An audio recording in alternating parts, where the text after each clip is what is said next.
இன்றைய தியானம்.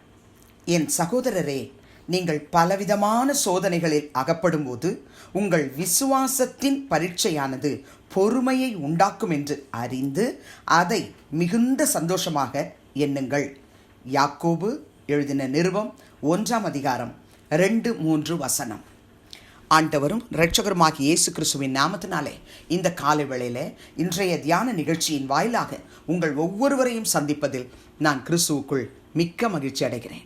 பிரியமானவர்களே, இந்த நாளிலே அப்போஸ்தலனாகிய யாக்கோபு அவர் தன்னுடைய நிருபத்தில் எழுதும்பொழுது எழுதுகிறார், நீங்கள் பலவிதமான சோதனைகளில் அகப்படும் பொழுது நீங்கள் என்ன செய்ய வேண்டும்?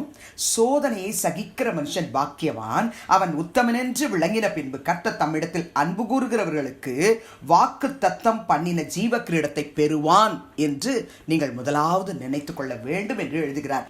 மத்தேயு 5 அதிகாரம் 10 முதல் 12 வரை உள்ள வசனத்தை அறிந்த யாக்கோபு தன்னுடைய நிருபத்திலும் கூட சோதனையை சகிக்கிற ஒரு மனுஷியாய் ஒவ்வொரு கர்த்தருடைய பிள்ளைகளும் மாற வேண்டும் என்பதை உணர்ந்து எழுதி வைத்திருக்கிறார். மத்தேயு 5 அதிகாரம் 10 முதல் 12 வரை உள்ள வசனத்திலே இயேசு கிறிஸ்து என்ன சொன்னார்? நீதி நிமித்தம் துன்பப்படுகிறவர்கள் பாக்கியவான்கள், பரலோக ராஜ்யம் அவர்களுடையது. என் நிமித்தம் உங்களை நிந்தித்து துன்பப்படுத்தி பலவித தீமையான மொழிகளையும் உங்கள் பேரில் பொய்யாய் சொல்வார்களானால் பாக்கியவான்களாய் இருப்பீர்கள்.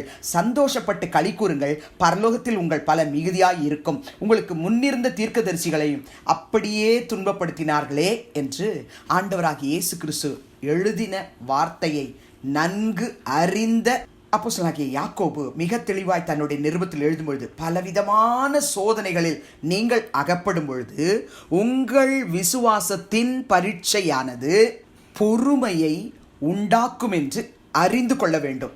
அது மாத்திரமல்ல, அதை மிகுந்த சந்தோஷமாக நீங்கள் எண்ண வேண்டும் என்று எழுதுகிறார். கர்த்தருடைய பிள்ளைகளே, எவ்வளவு சோதனையை நம்ம கடந்து வர்றோமோ அவ்வளவு நம்முடைய விசுவாசம் பரீட்சிக்கப்படுகிறதான் நம்முடைய விசுவாசம் நமக்கு என்ன குணாதிசயத்தை நம்மிலே உருவாக்கும் என்றால் பொறுமை. இந்த பொறுமையை உருவாக்குவதற்காகத்தான் சோதனையின் வழியாய் நம்மை நடத்தி கொண்டு போகிறார், வேதனையின் வழியாய் நம்மை கடந்து போக செய்கிறார் என்பதை நாம் உணர்ந்து அதை சந்தோஷமாக எண்ண வேண்டும். அந்த கிருபை எங்களுக்கு தாங்கப்பான்னு இன்னைக்கு நம்ம கெஞ்சி மன்றாட போகிறோம்.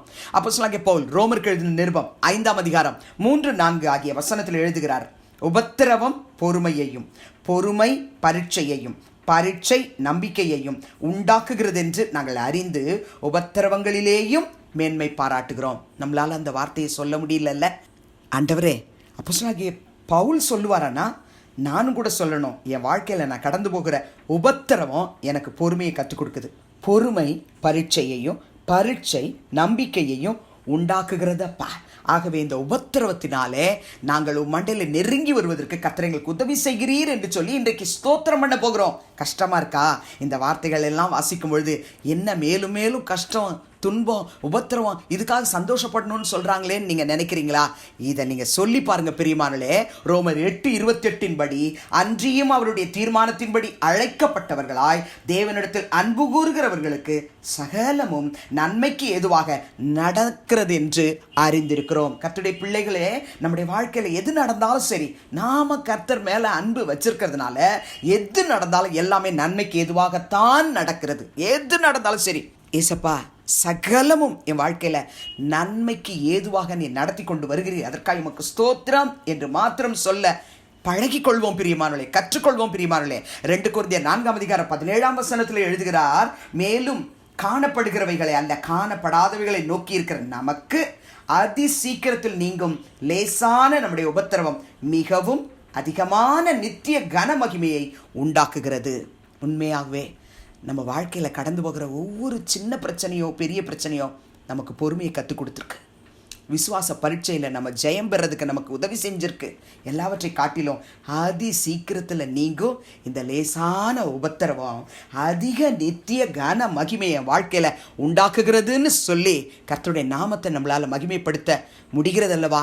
இருக்கிற இடத்துல கண்களை மூடி கர்த்தாவே கிருபை தாங்கப்பான்னு சொல்லி ஜெபிக்கலாமா? அன்பின் பிதாவே, இயேசு கிறிஸ்துவின் நாமத்தில் உடைய சமூகத்துக்கு நாங்கள் வருகிறோம். பலவிதமான சோதனைகளில் நாங்கள் அகப்படும் பொழுது நாங்கள் பாக்கியவான்கள் என்று அதை சந்தோஷமாய் நாங்கள் எண்ணிக்கொள்ளவும், ஏற்றுக்கொள்ளவும், சகித்து கொள்ளவும், பொறுமையை கற்றுக்கொள்ளவும் ஆண்டவரே எங்களுக்கு கிருபை தர வேண்டுமாய் செபிக்கிறோம். எங்கள் விசுவாசம் பரீட்சிக்கப்படுகிறது. அதிலே நாங்கள் ஆண்டவரே உமோடு கூட நெருங்கி ஜீவிக்க எங்களுக்கு நீர் இன்னும் பலன் தருகிறீர் என்று சொல்லி உமக்கு நன்றி மாத்திரம் சொல்ல எங்களுக்கு உதவி செய்யும் அப்பா. அதி சீக்கிரத்தில் நீங்கும் இந்த லேசான உபத்திரவம் அதிக நித்திய கன மகிமை எங்கள் வாழ்க்கையில் உண்டாக்க போகிறது என்று சொல்லி உமக்கே நாங்கள் துதி கன மகிமையை செலுத்துகிறோம். இந்த உபத்திரவத்தினால் உம்மை விட்டு பின்வாங்கி போய்விடாதபடிக்கு ஒவ்வொருவரையும் உம்முடைய ஆணி பாய்ந்த கரங்களுக்குள்ளே மூடி மறைத்துக் கொள்ளுங்க. கிருபையை தாங்க. இயேசுவின் நாமத்தில் வேண்டுகிறோம் பிதாவே, ஆமென். கிறிஸ்துவுக்குள் பிரியமானவர்களே, இந்த நாளிலே கர்த்தர் தாமே உங்களோடு கூட இருப்பாராக, உங்களை ஆசீர்வதிப்பாராக, உங்களை நடத்துவாராக. ஆமென்.